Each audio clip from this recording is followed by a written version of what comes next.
Still Games, a podcast where we review the latest in gaming news, indie reviews, and everything else under the sun. My name is Kendall, and I'm here with my co-host, Tony, aka a Deadpool with the hoogie. Okay. You said you came up with it right before we started recording, and I Right could tell that before. the scramble to get that mask was real. I know Yeah, that was because it was needed. It was it needed was for that needed. one. I respect it. I respect. Listen, man. Before we get started, that fucking Deadpool and Wolverine. Oh my God, I cannot wait for Is the there another movie. trailer? I don't know. I don't think so, but I Okay, honestly because don't. I I don't haven't even watched. want one. Yeah, I don't Yeah. need it. I don't need it. I saw Hue in the yellow and blues, and I'm like, we're good. We are Yeah, I okay. feel that. I feel that. Like it gets to a point where they start telling you too much. The last trailer that they dropped was like a month or two ago. That was the last one I need to see. I didn't Getting even watch. I closer. just watched the first Okay, yeah, nah. The last one doesn't give you too much, so I would say it's worth watching, even if you don't want to like spoil yourself. But I get it. You don't need no more. I don't need anything one. else. Like I don't need we nothing else because I can already tell they're actually doing Old Man Logan, and hmm. I don't need to know where they're going with it. I just nah. Yeah, yeah, the cameos are about to be crazy. Like I cannot wait. This is the most hype I've been for a movie in a while. So shout out to Marvel for being back. X-Men 97, Dude, we're gonna have incredible. to have a spoiler cast on that one. Y'all gonna have to hate us for an episode. That might actually be a good off topic, man. We might be starting to we're gonna talk. We're gonna talk about how we want to do this because we gotta get that conversation in here. But we are not here for an off topic episode this time. We are actually back to our console retrospective series. We were hoping James would be back, but I think we're gonna get all of his rankings. Like this will be number 5, so we'll get his full 5 rankings next episode. So we can like tear his stuff up and figure out what we think is the best and worst consoles that we've done so far. But today is gonna be an interesting one, I'm telling you, man, because we're talking about the Dreamcast, the most chaotic and controversial, I would say, of consoles that I would say has existed in the modern era, like in the At least 3D of the era. successful ones. Right. The ones that weren't controversial because of how terrible they were or how spectacularly they failed necessarily. Like we're gonna have that talk, but Dreamcast, man. So Dreamcast was one that I didn't have, but I had enough people around me had it that I played. I experienced the whole Dreamcast era, for better or worse. What was your experience with Dreamcast? I have one. It's sitting in front of me. Okay, that says a lot. 90% of the consoles that we've done to this point, I can say are sitting in front of Nah, me. I respect But it. I still got my Dreamcast. I got 2 controllers. I still got the VMUs. Um, I remember when we got it because one of the consoles that my dad bought. Um, Mm, and I remember getting it, and I think the first game I played on it was the NBA 2K. that's With appropriate. Iverson on the cover. Yep. And that Back shit when was that was his incredible. series. Nigga. And then because we had both sports games, we had NFL 2K with Hmm. Randy Moss on the cover. And dog, you want to talk about like that's a video game football player that doesn't get talked about enough. Hmm. NFL 2K and NFL 2K1 Randy Moss was beyond unstoppable. He might have been worse than '04 Vic. He Yeah, might have that's been. saying something because Dog, yeah, people even I know don't about that one. people don't talk about NFL 2K Randy Moss. It was insanity. And that actually brings up an interesting point about the Dreamcast because I feel like we forget how much it actually contributed to gaming, like how much stuff that it did. Those franchises started there. That was a huge moment. Yeah. And they were associated with that console for a minute. And it's weird to talk about it. We're gonna get deep into like impact later into the rankings and whatnot, but it's a weird one to talk about because it was so big and so cool when it came out. I don't think people will ever really realize how ahead of its time the Dreamcast really was. Um, so with that being said, let's jump into console because I want to talk about this tier of ranking. We've been kind of framing it like we're doing aesthetics, but we're starting to get to the point where the console has stuff going on, like under the hood. So I think we kind of need to expand the console category here to include like the system and what it's capable of, if that makes sense. Yeah. Because the Dreamcast had a lot of stuff. Like it was capable of internet access, you know what I mean? Like it was a pretty beefy system, but at the same time, it was compact. It was kind of like the archetype for like if you think of with all due respect, like a generic game console of this era, it was that console. Like that Dreamcast, you just pop that logo off, and it feels like what a console's supposed to look like. So, um, I'll throw my ranking out there first. I gave it an 8 out of 10. It's pretty. I think it's a solid ranking. It's not the most incredible looking thing I've ever seen. You know what I mean? And it was definitely way ahead of its time, but perhaps too ahead of its time. So yeah, Yeah, I'm with you on that. I'll probably actually I'll go with a 9. I mm, really like one the way the Dreamcast look. I think that's kind of like to me what the prototypical console should look. It's just like you said, it's compact. It's like the early beginnings of like that sleek look, but yeah, still kept that game console. Like that's the first one where I could look at and go, this looks like a game console. facts. It That's doesn't true. look like a toy. Um, and then you talk about, like you said, internet access, the Ethernet port on the back, and the graphics were fucking incredible at the time. They were. Um, so yeah, what like just what it was capable of, yeah, that's a 9 for me. Yeah, I can agree with that. Like the graphics were really, really good for its era. And I mean, you can kind of look back on them. Some of them still hold up. Some of them kind of look dated, but like the art style really lends itself to the Dreamcast a lot with games like, OG Soul Edge and even like the Sonic Adventure games. Like they may not be the best looking games, but they were fun to look at. If that makes Yeah. sense. Um, all right, so here's where we jump to the next category because I feel like everything kind of ties together with the Dreamcast. Like we're going to talk about the console when we talk about the next thing, which is the controller and the way that it ties into each other. That's another one of those crazy features like that. We can just jump straight to the obvious. That little memory card, screen trick that they pulled was fucking phenomenal. That Yeah. was brilliant. Like that made it feel so interactive and different. And then just talking about the fact that I feel like ergonomically they got right what the Xbox tried to do with the Fat controller. Like that joint was just a little too chunky and big and bulky, but the Dreamcast was that, but sleek, slim. It looked futuristic. It fit perfectly with the console. It literally looked like I don't even know, like a little mini version of a not like the Dreamcast console itself, but it was sitting right next to it as like its own accessory. So personally, I'm giving the controller a 10. I love the Dreamcast controller. Yeah, we're on point with that one. I think it was the perfect it's the perfect size. Um, like you said, because God, that first Xbox controller was just Yeah, horrible. It's a yeah, horrible feel. But it was that was like huge. where they tried to go. We want it to be bigger than, the PlayStation. And Right. I mean, it's maybe a little thinner than an N64 controller, but the Yeah, yeah. triggers felt great. Like that was the first time we got like the real triggers on something. Mhm. The triggers felt great. The VMU was dope. And it was like it was mad interactive. Like you have you play Sonic Adventure and your shit's looking at you and winking and shit. Um, I think you could. I can't remember for sure, but I think you could actually call plays in NBA 2K and NFL 2K on it.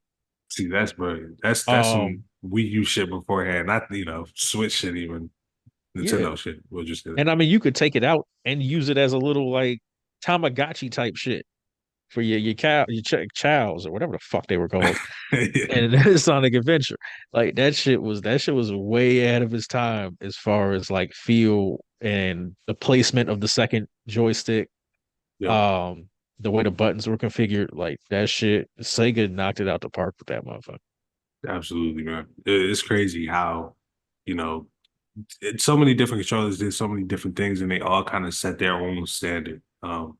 Like when we talk about impact, we'll talk about this a little bit more. But the controller is another aspect in which I feel like the Dreamcast was I mean, it's not even I feel like it was the predecessor to the Xbox. A lot of what the Dreamcast was doing got ported right over to Xbox. That's why you got a Panzer Dragoon sequel, a Jet Set Radio sequel. You know what I mean? Like, Yeah. um, it's really interesting to look at that history. Like some of the people from I think Sega actually moved over to the Xbox team, like a lot of people. So it's really cool to see how that kind of continued. It shows you where maybe Sega would have gone next. Like maybe that's what Dreamcast lineage is. Um, but for this next category, I'm actually gonna let you go first. I mean, like, giving my whole spiel first, but I know that since you have one sitting right in front of you, you can speak to the Dreamcast games. Probably even better than I could. Oh, we're going graphics. I thought we were going graphics next. Okay, well, we can do graphics for sure because honestly, I feel like it's a similar conversation of like high highs, maybe Okay. low lows, All right. but So we'll yeah, because I don't have like I already kind of touched on it with the appearance of my graphics rating is a 9. yeah, mine too actually. All right. So yeah, we'll go to the games. Now this is the one where I'm going to go a little lower. Okay, I'm going to say a 5 for the games. There are interesting. classics on it, but like there isn't like a heavy hitter that just like blew the doors off. Like it's a the ultimate cult classic console. That's But it fair. wasn't nothing that like in the moment was blowing your doors off. Like Shenmue, cult classic. Power Stone, cult classic. By the way, Mm. Capcom, really? Like we getting 600 Resident Evil remakes, we can't get Power Stone back. But I don't know You how many fucking times up. we gotta ask. You Come on. fucking up. Um, like yeah, so Shenmue, Power Stone, the 2K series. Yeah. I mean, I even enjoyed the sequel to D, the game we talked about with the PS1. Like Yeah. the sequel to D was cool. Um, and there's stuff on it like Resident Evil Code Veronica. Right. Again, a cult classic Resident Evil game, and it's probably a top 3 Resident Evil game. But people don't pay attention to it because it was on the Dreamcast, and then I think they ported it over to the PS2 after a little bit. Right. Yeah. Um, but there's just so much there that is really good, but it didn't really just take off. Like Sonic Adventure is the Dreamcast game. That's fair. That's fair. I'm gonna go a little higher than you with a 7 out of 10 for similar reasons because I feel like you kind of hit the nail on the head as far as the long-standing impact of the library. Like everything was like one of those, oh yeah, this was really dope if you were in that pocket of gaming. Like if this is what your lane was. Because a lot of us were playing PS1, PS2, the things that we were playing at the time. But at the same time, Dreamcast had like Marvel vs. Capcom, you know what I mean? And like you said, Shenmue, Yeah. Soul Calibur started there. Jet Set Radio started there. Fantasy Star Online was there. Like they had a lot of really great games. So there was quality. There was a lot Yeah. of, head All of them are scratchers. classics to people who played in the moment. Right, right. But they're So like when you hear people talk about them now, it's just us. It's the people who played it in the moment. You know what I mean? Like yeah, somebody could tell you about like God of War, and everybody would go, "Yeah, that's an accepted classic." And even if they didn't play it, they go, "Yeah, that's an accepted classic." But try and tell a motherfucker about Jet Set Radio, and they looking at you like, "I they're guess." like, I Like, wish I no, would you have. had to be there, motherfucker. It's a vibe of I wish I would have played that. It looks cool. Like everything on the Dreamcast looks so cool. Like it looks like it was awesome, but for a lot of people, it's just that side of games where they were like, oh yeah, that looks awesome, but maybe not something that I want to delve deep into. And I feel Yeah. like that kind of sums up some of that. They weren't shallow, but they weren't like the most substantial experiences that you was Well, going to get in the world. Crazy Taxi was dope as fuck. Right. It had no Exactly. reason being that dope. But again, Yes. like Dreamcast is the ultimate you had to be there console because Yep. just the way it kind of flamed out. And interestingly, I feel like a lot of its best series, like you said, kind of lead to others games. Like the sequels are really like Jet Set Radio Future is the one everybody remembers. A lot Right. of people play Sonic Adventure 2 Battle. Soul Calibur 2 is the classic, right? And all of Like, those were PS2, GameCube, Xbox era games. right, even the ones that weren't on Dreamcast, Tony Hawk 2, was a Dreamcast classic, but it was also PS1 classic. So it's crazy how there are times when the Dreamcast may have had the best version because it was honestly way more powerful than some of the consoles that were out at the same time. Yeah. Um, they also got to also factor in the Sega Saturn effect, which was Sega dropping just way too much shit all close together. Like Sega CD, Sega Saturn, and Sega Dreamcast were just like a back to back to back thing And, where and two of them didn't work, and one did, and everybody chose the wrong one. right. Exactly. Like I wanted a Sega Saturn because of the promise of 3D, because I thought the Saturn was what the Dreamcast was essentially. And I still hold it in my heart. They picked my favorite planet as a kid to make a console over with my favorite blue hedge. It seemed like it was just marketed to kids like me, but it wasn't something that we needed. Like I couldn't for the longest I didn't know the difference between the CD and the Saturn. Like it was very confusing.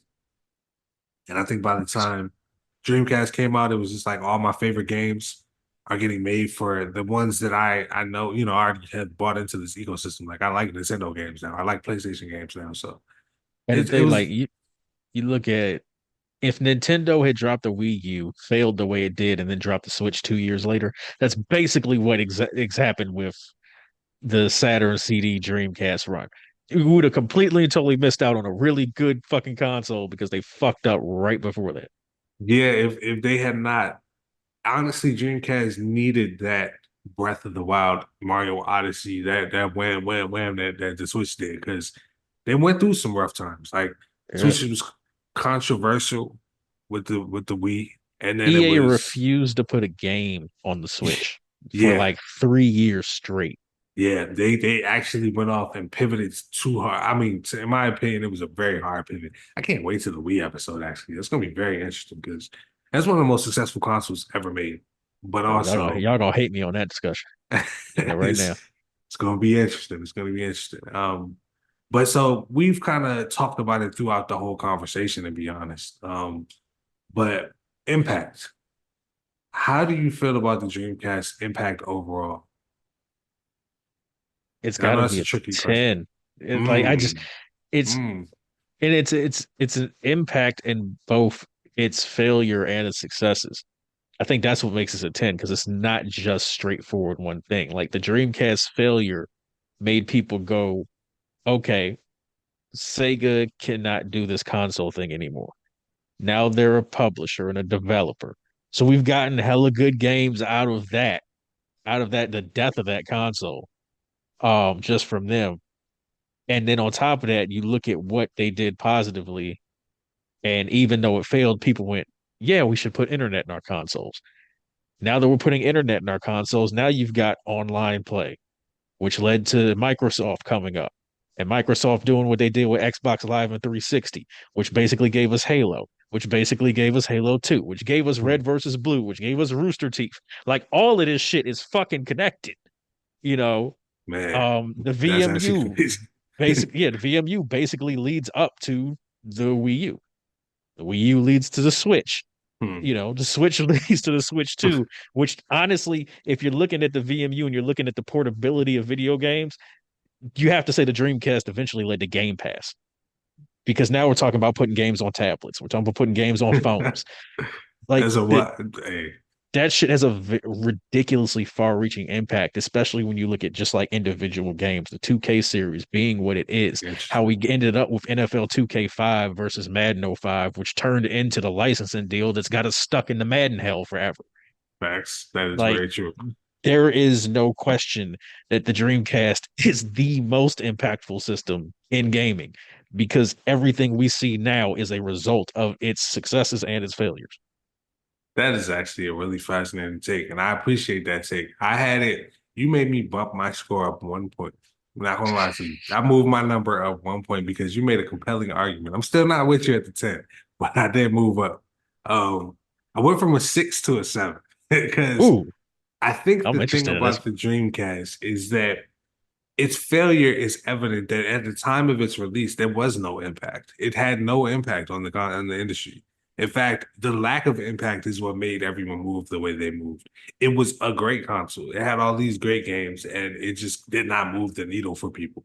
So you got to take that for what that is. If we talking about the impact of it on release, like when it was on store shelves, whimper, like it was when I was like a wet fart, you know. But that had such a rippling effect, like you said. That's almost all 7 points for me. Like the failure of it to make an impact gives it such a huge impact that I had to bump it. I feel like 6 is too low though. Like 6 implies like, you know how the ranking system works. We don't really explain it. We just know how 6 feels. Six is Yeah, on, yeah. that's when you start getting to bad. Like this is on the low end. Six feels like you're getting a phone call from your parents that you didn't expect. Type shit. That's a D. A C is like, all right, you almost, you doing something, but you're not doing enough. And that's how Right. I feel about the Dreamcast. It's not doing enough. And so that's the reason it's doing something. So I think 7 is the perfect ranking. That is interesting. I was not expecting you to Yeah. go there with it. Like I said, I knew this was Yeah, gonna that be threw the me fastest one. no, Yeah. that threw me the fuck off. I'm Hell like, oh yeah. no, this nigga said six, Yep. seven. Cause man, like, What?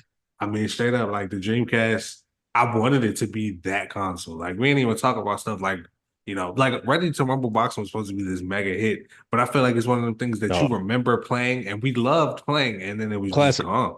Yeah, like But see, and that's the thing. That's why I rank the game so low yeah, because the games themselves didn't have the impact and I they feel like did to, that's like I where said, we, to motherfuckers like us who played it. Yeah, yep, like you not interesting. you, you would be hard pressed for me to objectively say that Ready to Rumble 2 is not one of the best boxing games on the history of the planet. Thanks. I'm not going to be objective about that game for multiple reasons. One, Afro Thunder. Two, Michael Jackson. I could play as Fair. Michael Jackson and beat the shit up. That was Michael Jackson's actual voice. Yeah, That yeah, was that him. was He voiced the character. He showed up at the recording sessions in his 1992 Bucharest tour outfit, and they modeled it. And then they gave him like the history like stone gloves. Nigga, amazing. for That young me, I was like, yo, it's yeah, the best game ever. it makes sense. It makes perfect sense, and it was fire as hell. Like everything they did, they set out to do a lot of dope shit with the Dreamcast.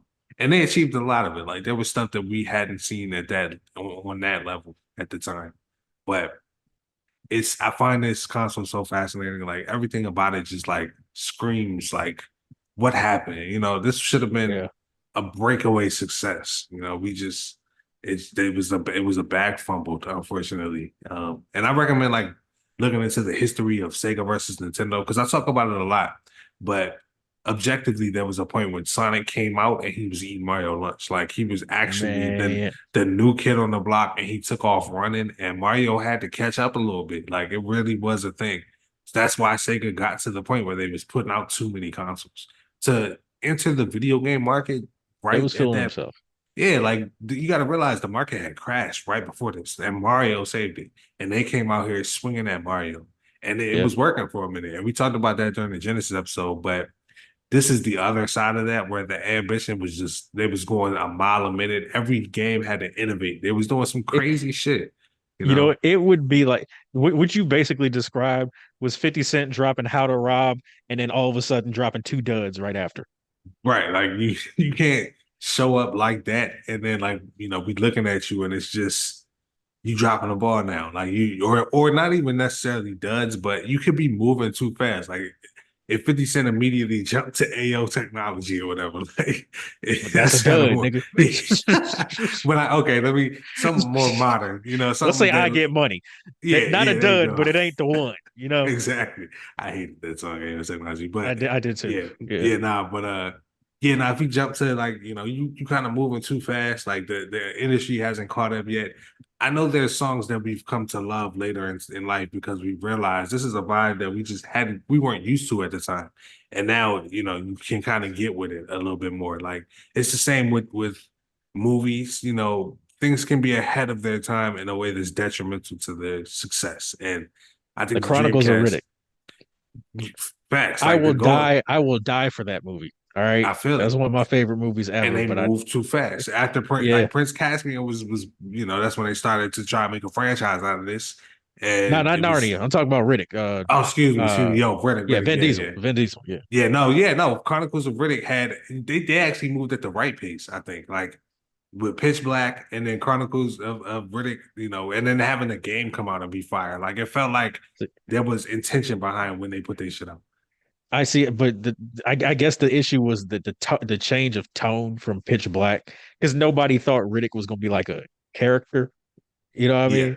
So then yeah. to give him his own shit, everybody was like, "Hold up, there's lore and like history and Furia is a thing," and it just fucked people up. But Chronicles of Riddick Thanks. and Riddick were both dope. I can't wait for the fourth joint.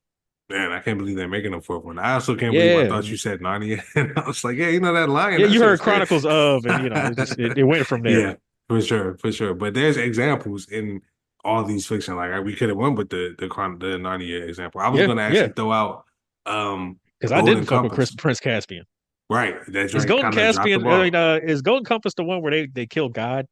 Is that what that is? This is what people remember about that drink. It Because was my an dad hated allegory. that shit. All of our parents was like, we're not fucking with this. This was that time period.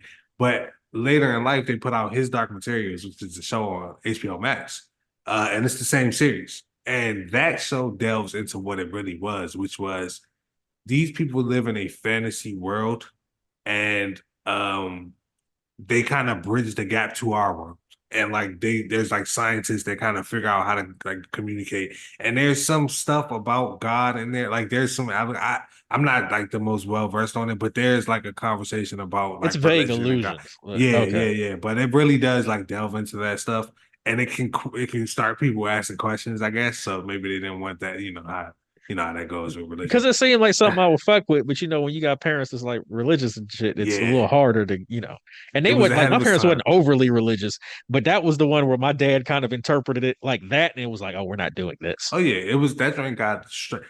Imagine this is the time period of Harry Potter where people are making that into a religious thing, and Right. this book actually is saying something about religion. Oh no, we wasn't about to fuck with that. Nah, no, no, no. We Yeah. keeping that Yeah. far away from me. I But might circle back around on that one. now watch the show. Watch his Dark Materials is excellent. I haven't like caught up on it or anything, but I watched like the first season or possibly two, and yeah, I watched the first two seasons, and it was really good. So yeah, they caught up to modern times. But with that being said, I feel like we got all our rankings down. Let's go through our rankings one more time and then give like the final score that the Dreamcast earned. So, for mine, I got an 8 out of 10 for console, 10 out of 10 for controller, 7 out of 10 for games. Graphics is a 9 out of 10, and then impact is a 7 out of 10, and then that's a 41 out of 50. It's actually tied with the N64. You're tied with my N64 score. I think we had a flip flop on that one, which is how we ended up on the same number. Mm. Um, console is a 9, controllers 10, graphics 9, games is a 5, impact is a 10, and that gave me a total score of 43. So I am 4 points below the SNES, which is still top dog on mine. Nice. Okay. Shout out to the Dreamcast for making that push for that top ranking. So yeah, speaking of which, yeah, let's go through our full ranking. So right now, for the five consoles that we've ranked so far, Super Nintendo, PlayStation, Genesis, and 64, Dreamcast. That is actually my order, but I'm gonna go through that score by score. So Super Nintendo, no, let's start from the bottom. Dreamcast and N64 are both tied 41 out of 50. Then we got the Genesis at the next level up. That's 42 out of 50, not far off. You know what I mean? Um, PS1 takes a big ass jump. PS1 is at 45 out of 50, and then Super Nintendo is at the top for me too, which is at 46. I find these rankings interesting, but I'm gonna let you go first and we can kind of discuss. Yeah, because this is gonna get real funny. I'll Yeah, do what you did, and I'll start from the bottom. My bottom console is the PS1. It's a 36. crazy. Um, my Genesis is next to 39. N64 41, Dreamcast 43, and the Super Nintendo at 47. Man, and that's wild. Like, and then it's funny because I know I don't hate the Dreamcast. Like, I've spoke very highly of the Dreamcast now, or N64. They are tied, but they fall at the bottom of my list.